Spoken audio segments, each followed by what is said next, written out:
adalah orang-orang yang sangat banyak berbicara dan sedikit mengingat Allah. Tadi dalam Al-Baqarah 152 disebutkan, kalau ingin Allah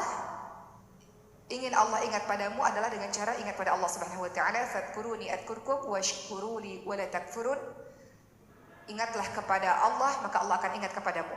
Jadi, kalau orang yang jauh daripada Allah Subhanahu wa taala, ciri-ciri yang pertama, dia adalah orang yang hatinya keras. Orang yang hatinya keras itu yang seperti apa? Adalah orang-orang yang sangat banyak berbicara dan sedikit mengingat Allah Subhanahu wa taala. Dalam hadis riwayat Imam At-Tirmidzi dan Imam Al-Baihaqi, Rasulullah sallallahu alaihi wasallam bersabda, "Janganlah kalian banyak berbicara tanpa berzikir kepada Allah Subhanahu wa taala.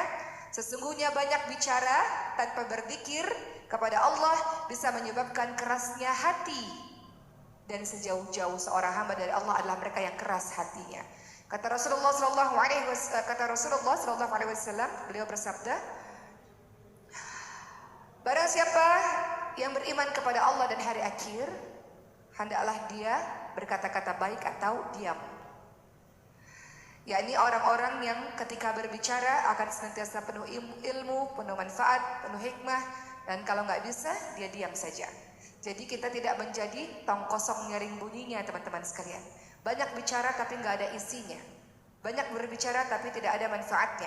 Man kana yu'minu billahi wal yawmil akhir falyakul khairan aw liyasmut. Begitu kata Rasul. Barang siapa yang beriman kepada Allah dan hari akhir, berkata-kata yang baik atau dia diam. Diamnya orang yang beriman pada Allah dan hari akhir juga bukan bengong. Diamnya adalah zikir pada Allah Subhanahu wa taala.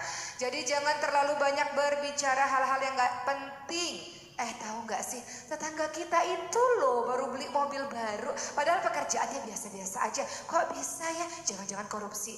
Ibu seuzon aja. Orang yang beli mobil baru, beli rumah baru, kita yang kepanasan, teman-teman sekalian. Selalu membicarakan nikmat yang Allah berikan kepada orang lain, karena dia dengki, dia tidak mendapatkan nikmat tersebut, jadi dia ghibah. Teman-teman tahu ghibah?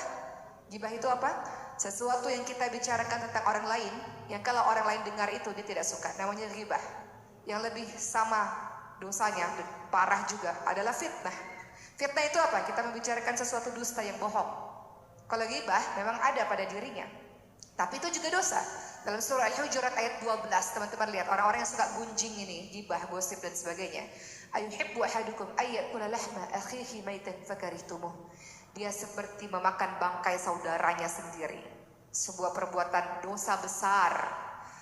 Makanya orang-orang yang gak bisa jaga lisan, pernah salah seorang sahabat bertanya pada Rasul, dia ahli ibadah ya Rasul, sholatnya bagus, ngajinya bagus, puasanya bagus Rasul, tapi lisannya menyakiti hati tetangganya, dia banyak bicara perkara-perkara yang tidak baik.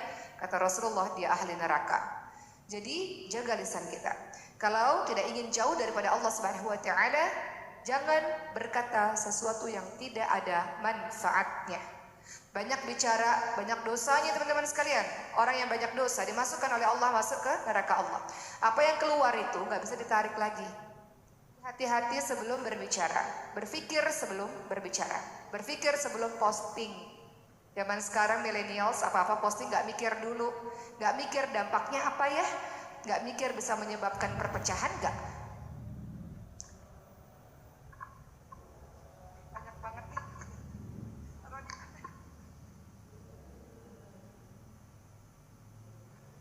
Zaman sekarang orang nggak mikir ketika berbicara, menyakiti hati orang lain nggak, menzolimi orang lain nggak, ya kan?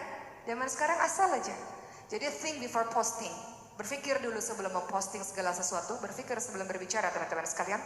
Karena orang yang banyak berbicara tadi, kata Rasulullah SAW adalah orang tersebut akan mengakibatkan hatinya menjadi keras. Orang yang hatinya keras adalah orang-orang yang pasti jauh daripada Allah Subhanahu wa taala. Ciri kedua, orang yang jauh daripada Allah. Ciri-ciri yang kedua adalah orang yang pelit, kikir, bakhil, pelit luar biasa. Dalam hadis riwayat Tirmidzi, Rasulullah sallallahu alaihi wasallam bersabda, orang yang bakhil, yang pelit jauh daripada Allah Subhanahu wa taala, jauh dari syurga dan jauh daripada manusia. Perintah berinfak itu banyak sekali, teman-teman sekalian, dalam Al-Quran. Contoh Al-Baqarah 261. A'udzubillahi minasyaitonir rajim. Mathalul ladzina yunfiquna amwalahum fi sabilillahi kamathali habbatin ambatat sab'a sanabila fi kulli sunbulatin mi'atu habbah. Wallahu yudha'ifu liman yasha' wallahu wasi'un 'alim. Perumpamaan orang-orang yang berinfak di jalan Allah. Allah kasih tuh keutamaan-keutamaannya supaya kita nggak pelit, nggak kikir. Karena Allah sendiri yang janji. Seperti sebutir biji yang tumbuh jadi 7 tangkai, setiap 7 tangkai menjadi 100 biji, Allah lipat gandakan bagi siapa-siapa yang Allah kehendaki. Perintah berinfak juga ada dalam surah Ali Imran 133, 134 teman-teman sekalian. Termasuk bagian dari ciri-ciri orang-orang yang bertakwa, yakni orang-orang yang infak. Artinya orang-orang yang tidak pelit, tidak kikir. Dalam surah Ali Imran 133 sampai 135 sebenarnya diberitahu ciri orang-orang yang bertakwa. Salah satunya infak. Saya akan bacakan. A'udzu billahi minasy syaithanir rajim. Wasari'u ila maghfiratin min rabbikum wa jannatin 'arduha as-samawati wal ardu u'iddat lil muttaqin alladhina yunfiquna fis sarra'i wad dharra'i wal kadhimina al ghayza wal 'afina 'anil nas wallahu yuhibbul muhsinin. Dan bersegeralah kamu mencari ampunan dari Tuhanmu dan mendapatkan syurga yang luasnya seluas langit dan bumi yang disediakan untuk orang-orang yang bertakwa. Yaitu, pertama, dia suka infak baik di waktu lapang maupun di waktu sempit. Kemudian dia adalah orang-orang yang menahan amarahnya. Kemudian dia mudah memaafkan orang lain dan dia orang yang suka berbuat baik. Jadi ciri yang kedua tadi, orang-orang yang jauh daripada Allah Subhanahu wa taala adalah orang yang pelit. Karena orang pelit ini kebalikan dari sifat orang bertakwa yang suka infak. Jauh daripada Allah, nah dia punya ciri-ciri pelit. Belanjanya banyak untuk dirinya sendiri. Koleksi bajunya banyak, numpuk-numpuk. Perhiasannya banyak, tas-tasnya banyak. Tapi pelit mengeluarkan hartanya. Jauh daripada Allah Subhanahu wa taala. Dia gak peduli dengan hamba Allah. Bagaimana Allah mau peduli dengan dia? Kan kita nggak cuma hablum minallah saja, kita kan ada hablum minan nas. Jauh daripada Allah, jauh daripada manusia. Kata Rasulullah, kalau engkau memberi, kita akan saling mencintai. Jadi sudahlah jauh daripada Allah, jauh daripada manusia. Yang ketiga, ciri-ciri orang yang jauh daripada Allah Subhanahu wa taala adalah orang yang salat tapi tetap melakukan perbuatan keji dan mungkar. Salat itu sesungguhnya inna sholata tanha 'anil fahsya'i wal munkar, mencegah perbuatan keji dan mungkar, tapi enggak berefek apapun dalam akhlaknya. Jadi jauh daripada Allah. Jadi orang yang salat tapi tetap mengerjakan perbuatan keji dan mungkar. Rasulullah sallallahu alaihi wasallam bersabda, barang siapa yang melaksanakan salat, lantas salat tersebut tidak mencegah dari perbuatan keji dan mungkar, maka ia hanya akan semakin menjauh daripada Allah Subhanahu wa taala. Dikeluarkan oleh At-Tabari dengan sanad yang sahih. Keempat, orang yang jauh daripada Allah Subhanahu wa taala tentu saja adalah ahli maksiat. Suka berbuat dosa, teman-teman sekalian. Seseorang yang berbuat maksiat, maka cahaya Allah tidak akan pernah masuk ke dalam hatinya. Sebab kotoran yang pekat menutupi hatinya. Sama saja kalau ada kaca, banyak debunya, cahaya matahari kan nggak bisa masuk. Benar nggak teman-teman sekalian? Tapi kalau kacanya bersih, maka lihat bagaimana cahaya matahari dapat menembus jendela tersebut. Sama seperti hati kita. Kalau hati kotor, banyak maksiat, banyak dosa, bagaimana cahaya Allah bisa masuk ke dalam hati orang-orang yang seperti itu? Imam Syafi'i rahimahullah berkata, aku pernah mengadukan hafalanku kepada Waki' tentang jeleknya hafalanku ini. Lalu beliau menunjukiku untuk meninggalkan maksiat. Beliau memberitahu padaku bahwa ilmu adalah cahaya dan cahaya tidak akan pernah mungkin bisa masuk pada ahli maksiat. Sama kalau teman-teman suka majelis ta'lim, teman-teman suka nonton ceramah di YouTube, teman-teman suka baca buku, tahu sih ilmunya, tapi kok nggak bisa melaksanakan? Karena masih ada maksiat yang kita lakukan, masih ada dosa yang kita lakukan yang membuat kita tidak mengamalkan apa yang kita tahu, fasik. Makanya tadi di awal saya selalu kalau sebelum ceramah akan selalu doa, semoga kita mengamalkan apa yang sudah kita tahu. Karena banyak orang sudah tahu tapi tidak mengamalkan karena masih melakukan maksiat. Dalam tausiah kali ini saya akan lebih menitik beratkan kepada orang-orang yang hatinya keras, yang jauh daripada Allah Subhanahu wa taala. Itu yang akan kita bahas lebih panjang pada hari ini teman-teman sekalian. Orang-orang yang hatinya keras. Teman-teman, dalam surah Az-Zumar ayat 22, Allah Subhanahu wa taala berfirman yang artinya, maka apakah orang-orang yang dibukakan oleh Allah hatinya untuk menerima agama Islam lalu mendapat cahaya dari Rabb-nya sama dengan orang yang hatinya keras? Maka kecelakaan besarlah bagi mereka yang hatinya keras untuk mengingat Allah. Mereka itu dalam kesesatan yang nyata. Orang yang hatinya keras gak berefek. Kalau dengar Quran gak ngefek. Kalau dengar ceramah agama gak ngefek. Pernah gak mengalami hal tersebut? Saya pernah teman-teman sekalian.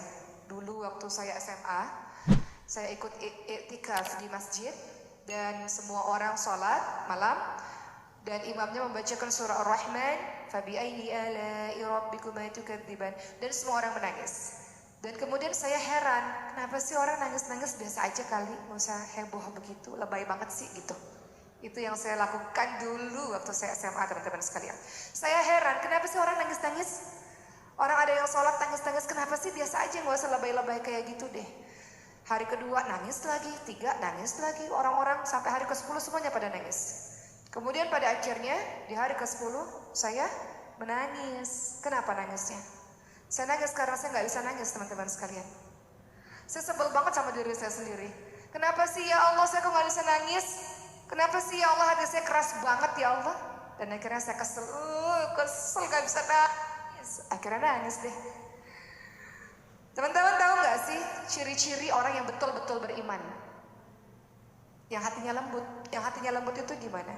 Teman-teman lihat dalam surah Al-Anfal ayat 2 dan 3. Itu ciri orang-orang yang benar-benar beriman. Kita termasuk gak dengan golongan orang yang seperti ini, yang hatinya lembut ini?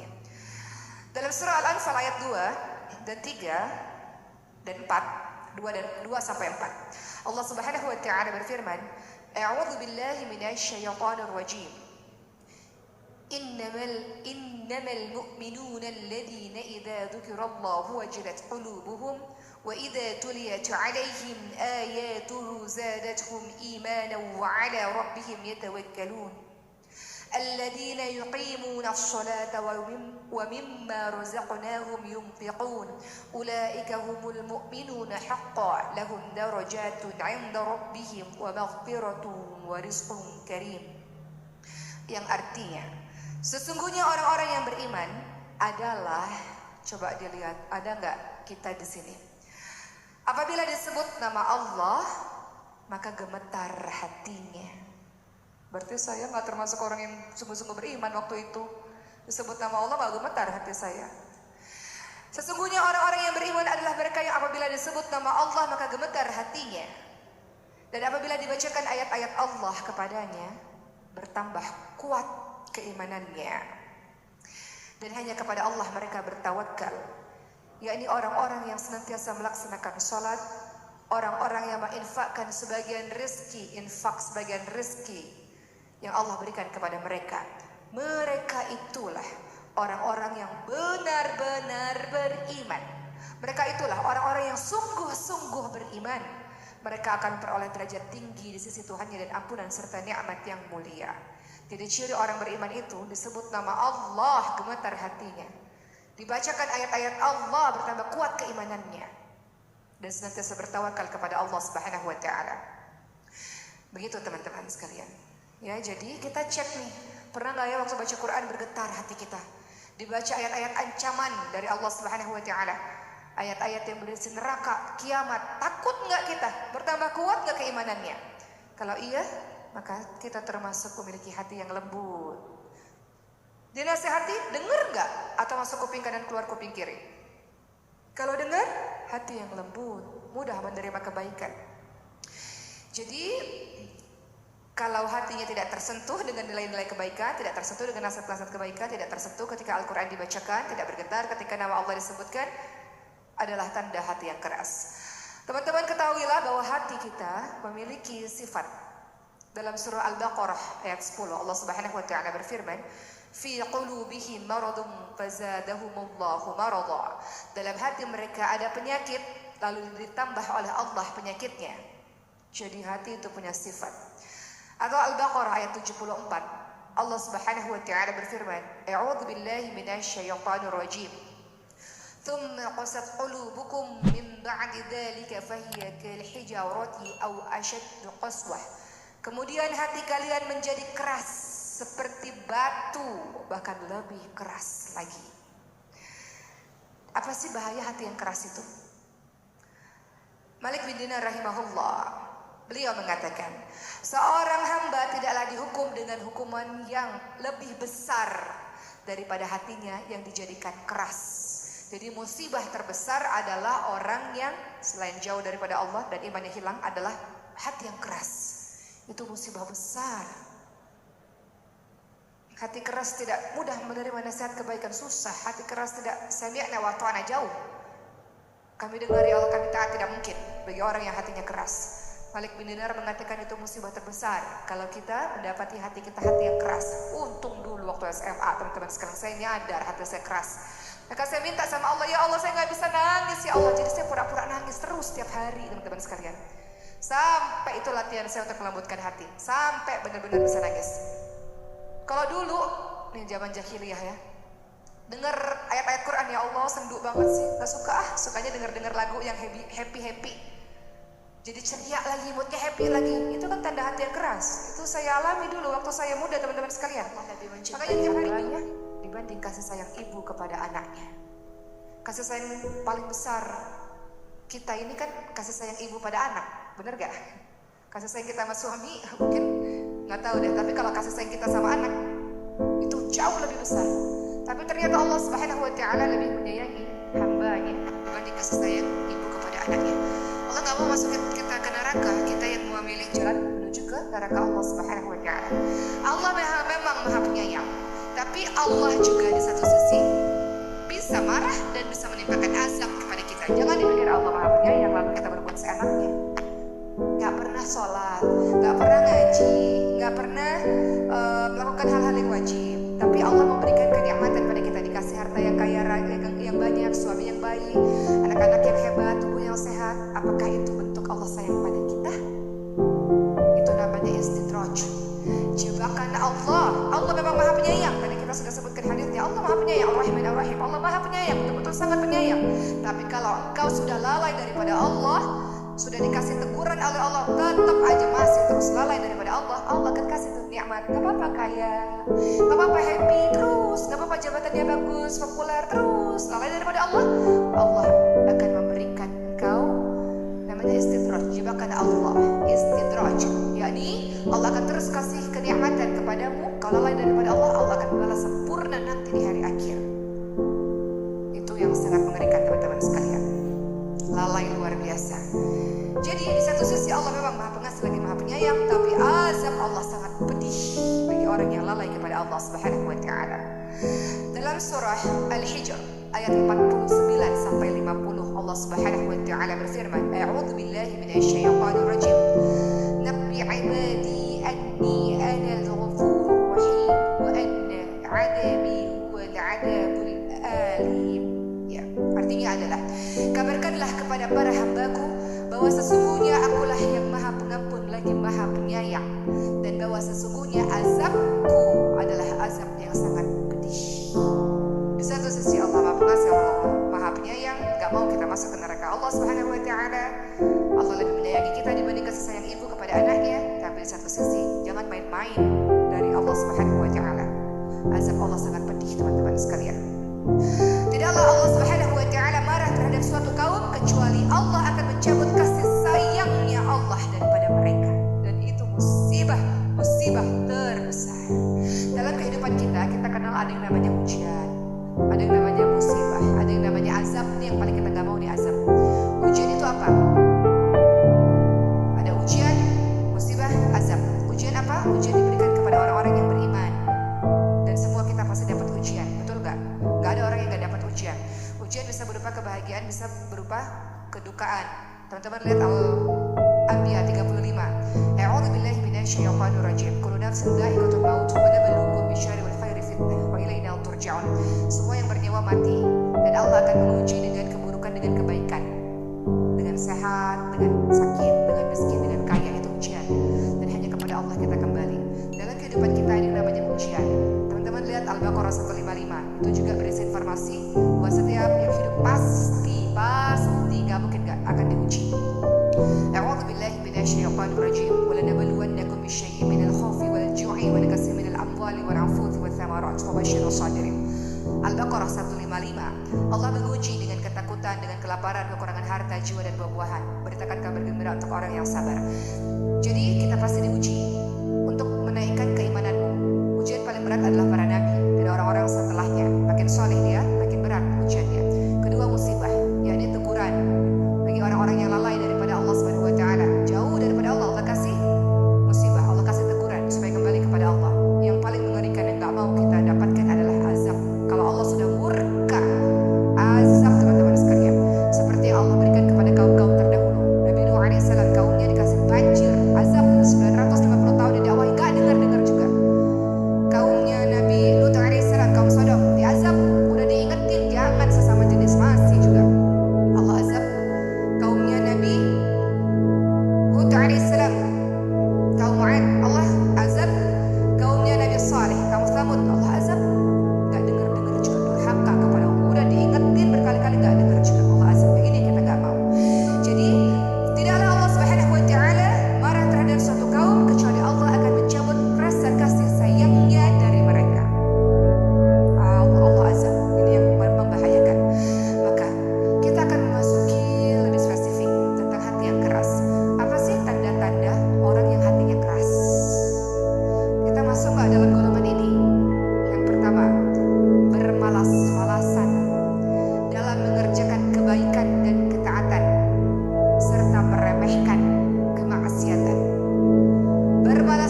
tahu teman-teman sekalian. Hari ini kita sehatnya tiba-tiba keluar ketabrak mobil. Innalillahi wa inna ilaihi rajiun. Bisa gak? Banyak kok orang yang matinya mendadak. Mati mendadak musibah atau kenikmatan. Musibah bagi orang-orang yang durhaka pada Allah, belum sempat bertaubat pada Allah, belum sempat minta maaf kepada orang lain, belum sempat bayar utang kepada yang lain. Tapi nikmat bagi orang-orang yang beriman kepada Allah, yang tiap waktunya ingat mati, jadi dia mempersiapkan bekal kematiannya. Karena orang paling pandai kata Rasul, orang yang mempersiapkan bekal kematian. Hari-harinya berisi amal saleh. Jadi sewaktu-waktu Allah panggil siap. Sewaktu-waktu Allah panggil memang udah siap kembali kepada Allah, siap. Tapi orang yang durhaka pada Allah, belum tobat sama Allah, dosanya masih banyak, masih zalim pada orang lain. Itu musibah besar, mati mendadak bagi orang-orang yang durhaka pada Allah, nggak punya persiapan. Jadi kalau ibu-ibu dianugerahi sakit itu anugerah nikmat. Artinya Allah kasih kesempatan, waktu untuk kembali kepada Allah. Teguran dari Allah untuk kembali pada Allah. Mati mendadak nggak ada persiapan loh. Tapi kalau sakit kita dikasih persiapan untuk dekat pada Allah. Bukankah orang yang sakit dan sabar Allah gugurkan dosa-dosanya teman-teman sekalian? Kadang sakit kita jadi lebih dekat pada Allah. Kadang sehat kita petantang-petenteng, sombong. Tapi kalau sakit waktunya lebih banyak untuk kita ibadah pada Allah. Itu cara bersyukur kalau kita sakit. Intinya adalah yang kelima tadi, ciri orang yang hatinya keras adalah bertambah kecintaan terhadap dunia dan mendahulukan di atas akhirat. Keenam, ciri orang yang hatinya keras, hatinya gundah gulana. Hatinya gak pernah tenang. Semua kenikmatan sudah didapatkan tapi hatinya gak tenang, gak tahu tujuan hidupnya, gak tenang. Makanya banyak orang-orang hijrah kembali kepada Allah untuk mencari ketenangan, ya kan? Dan ketujuh, ciri orang yang hatinya keras adalah bertambahnya dan meningkatnya kemaksiatan. Allah berfirman dalam surah As-Saffat ayat 5, Allah Subhanahu wa taala berfirman yang artinya, maka tatkala mereka berpaling dari Allah, Allah pun memalingkan hati mereka. Dan Allah tidak memberi petunjuk kepada kaum-kaum yang fasik. Jadi orang yang hatinya keras adalah orang-orang yang maksiatnya tiap hari terus meningkat.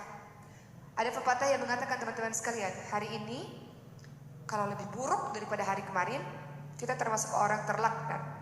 Hari ini sama dengan hari kemarin, merugi. Ya dong, kan kehidupan harus upgrade dong. Masa berjalan di tempat? Hari ini lebih baik daripada hari kemarin, beruntung. Kita mau hari-hari lebih baik, ibadahnya lebih baik. Masa udah umur 40 tahun ke atas gak insaf-insaf juga? Udah umur 60-70 tahun masih pakai rok mini. Kata Ustaz Maulana menghilangkan selera makan. Udah mbah-mbah masih gak taubat pada Allah Subhanahu wa taala. Ada juga yang begitu. Termasuk yang muda-muda jangan kegeeran, termasuk saya juga jangan kegeeran. Bisa saja Allah matikan lebih cepat, wallahu a'lam, nggak tahu. Begitulah teman-teman sekalian. Jadi banyak berbuat kebaikan lah, bertabur-tabur kebaikan di mana-mana. Jadi kalau saya mati satu hari nanti, teman-teman akan mengatakan, wah OSD pernah tausiah di tempat kami. Kan sayanya jadi, ibu doakan saya dapat pahala juga. Jadi banyak menabur kebaikan teman-teman sekalian. Ya. Kemudian yang ke-8, ciri orang-orang yang hatinya keras adalah dia tidak bisa membedakan mana yang baik, mana yang salah. Gak bisa membedakan lagi.